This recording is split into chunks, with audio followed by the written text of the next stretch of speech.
श्रीमहागुरभ्यो नमः। हरिः ओम्। सदाशिवसमारम्भां शङ्कराचार्यमध्यमाम् अस्मदाचार्यपर्यन्तां वन्दे குருபரம்பராம். ஜெம் டிவி நண்பர்களுக்கு எனது வணக்கங்கள். இன்றைய நாள் அனைவருக்கும் இனிய நாளாக அமைய எல்லாம் வல்ல இறைவனை வேண்டி இன்றைய மதமும் நம் மதமே நிகழ்ச்சிக்கு செல்வோம். இன்னைக்கு நம்ம ஆஞ்சநேயர் மேல இருக்கிற ஸ்லோகத்தை அர்த்தத்தோட பார்த்துட்டு நேற்றைய தினத்தின் நீதி கதையின் தொடர்ச்சியை காணலாம். அஞ்சனானந்தனம் வீரம் ஜானகி சோகநாசனம் கபீஷம் அக்ஷஹந்தாரம் வந்தே லங்கா பயங்கரம். இந்த ஸ்லோகத்திற்குண்டான விளக்கம்: அஞ்சனா நந்தனம் வீரம் ஜானகி சோகநாசனம். அஞ்சனா நந்தனம் வீரம், அஞ்சனையின் புதல்வனாக இருக்கும் இவர்தான் வீரமான சுரூபத்தை கொண்டு தன்னோட தாயை சந்தோஷப்படுத்தினாராம். அஞ்சனா நந்தனம் வீரம் ஜானகி சோகநாசனம், அதாவது ஜானகி அப்படின்னு அழைக்கப்படுற சீதையின் சோகத்தை அழித்தவராகவும் இருப்பவர் இவர்தான். ஜானகி சோகநாசனம் கபீஷம் அக்ஷ அந்தாரம். கபிஹி அப்படின்னு சொன்னால் குரங்கு அப்படின்னு அர்த்தம்.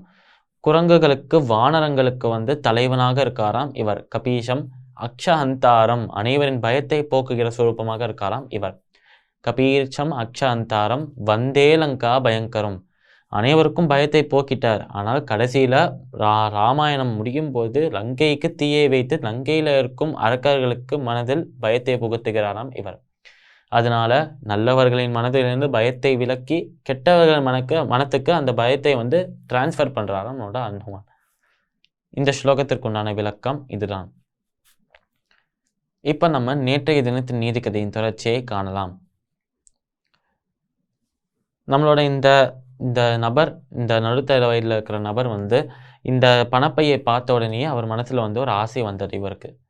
எப்பயுமே எந்த ஒரு கதையாக இருந்தாலும் யார் ஒருவன் கெட்டவனாக போனாலும் இல்லை கெட்ட குணங்களுக்கு அடிமையானாலும் அதுக்கெல்லாம் ஒரு காரணம் இருக்கிறது ரொம்ப சகஜமான விஷயம்.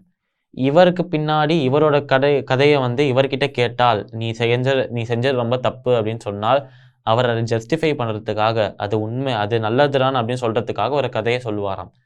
இவரோட கதை என்ன அப்படின்னா, சின்ன வயதுலேருந்தே இவர் பிறக்கும் போதே இவர் பிறந்தார், அவரோட அம்மா இறந்து போயிட்டாலாம்.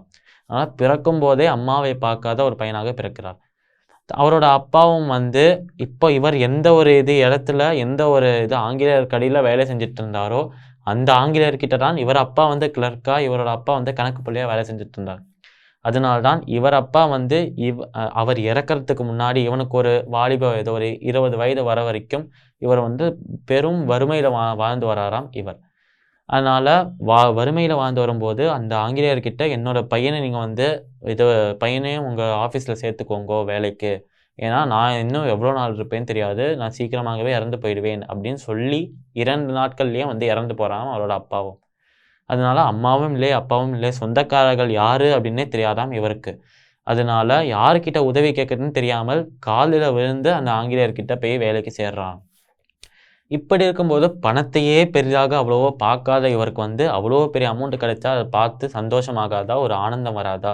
அந்த மாதிரி ஒரு ஆனந்தம் வருது. ஆனந்தத்தோட சேர்ந்து அது மேல ஒரு மோகம், அது மேல ஒரு ஆசையும் வருது. அதனால இப்படிதான் இதெல்லாம் ஆரம்பிச்சது. அதுக்கப்புறம் அவர் பணப்பையை பார்த்தார் அப்படின்னு சொன்னேன், அதெல்லாம் நடந்தது. கடைசியில அவர் இறக்கும் தருவாயில் அவர் என்னதான் அவர்கிட்ட பணம் அவ்வளோ இருந்தாலும் அவரும் மனிதன் தான், அவரும் இறக்கத்தான் வேணும். அதனால அவர் இறக்கும் தருவாயில் என்ன நடந்தது அப்படின்னா, அவருக்கு இந்த பணத்தை கொடுக்கறதுக்கு பிள்ளைகள் யாருமே கிடையாது. ஏன்னா இவர் திருமணம் அப்படிங்கிறத செஞ்சுக்கவே இல்லை. கடைசியில என்ன ஆனதுன்னா, அவர் இறக்கும் தருவாயில் யாருக்குமே தெரியாத மாதிரி அந்த பணப்பையை எடுத்துட்டு கொண்டு போயிட்டு அந்த இடத்துல வைக்கிறாராம். எந்த இடத்துல அவர் கண்டுபிடித்தாரோ அதே இடத்துல. ஆனால் இங்க ஒரு ஆச்சரியமான விஷயம் என்னன்னா, அவர் பணப்பையை கண்டுபிடித்து அதை எவ்வளோ காசு இருந்ததோ அதை விட அதிகமாக காசை அதில் நிரப்பி வைக்கிறாராம் அந்த இடத்துல. ஏன்னால் அவர் அந்த பணப்பையை பார்த்தோன்னா கஞ்சத்தனம் அவருக்குள்ள வளர ஆரம்பிச்சது. அந்த பணத்தை பார்த்தோன்னு மோகம், இது நிறைய சேர்க்கணும் அப்படின்னு ஆசை வந்தது. அதனால அனைத்தையும் விற்று அதுலேயும் அந்த காசை அதில் போட்டு அந்த காசை கொண்டு போய் அங்கே வைக்கும்போது அவர் மரணப்படுக்கையிலிருந்து இறந்து போயிடுறார். அந்த வழியா இப்போ இன்னொரு நபர் வரார், அவரும் அதே போலவே அந்த பணப்பையை பார்க்குறார், அந்த பணப்பையை வீட்டுக்கு எடுத்துட்டு போறார். இப்படி இந்த கதை நகர்ந்துகிட்டே இருக்கு. இந்த நீதி கதை நீதி என்னன்னா, இது கஞ்சத்தனத்தை பற்றின கதை தான். ஆனா இதுல வந்து பேராசைப்படக்கூடாது அப்படின்னு இன்னொரு நீதி இருக்கு. அடுத்தவர்களின் அடுத்தவர்களோட அந்த பொருட்களை, அடுத்தவர்களோட உடைமைகளை திருடக்கூடாது. அவரோட அனுமதி இல்லாம இருக்கக்கூடாது அப்படின்னு தெரியுது. அது மட்டும் இல்லாமல் எப்பயுமே ஒரு விஷயத்து மேல ரொம்ப அஃபெக்ஷன் வச்சிருந்தோம்னா, ரொம்ப ஒரு ஆசை வச்சிருந்தோம்னா, அந்த விஷயமே வந்து நம்மளுக்கு கொடியதாக மாறவும் வாய்ப்பு இருக்கிறது. இதுல வந்து ஒரே ஒரு எக்செப்ஷன் கடவுள் மட்டும் தான். ஏன்னா, அவர் எப்பயுமே நம்மள கைவிட மாட்டார். ஆனா உலகத்துல வேற எந்த விஷயத்து மேலயும் நம்பிக்கை வைத்தோம்னா, நிச்சயமாக அது நம்மளை ஏமாத்திட்டு போயிடும். இந்த நீதி கதையின் நீதிகள் இதுதான். மீண்டும் நாளை சந்திப்போம். நன்றி, வணக்கம்.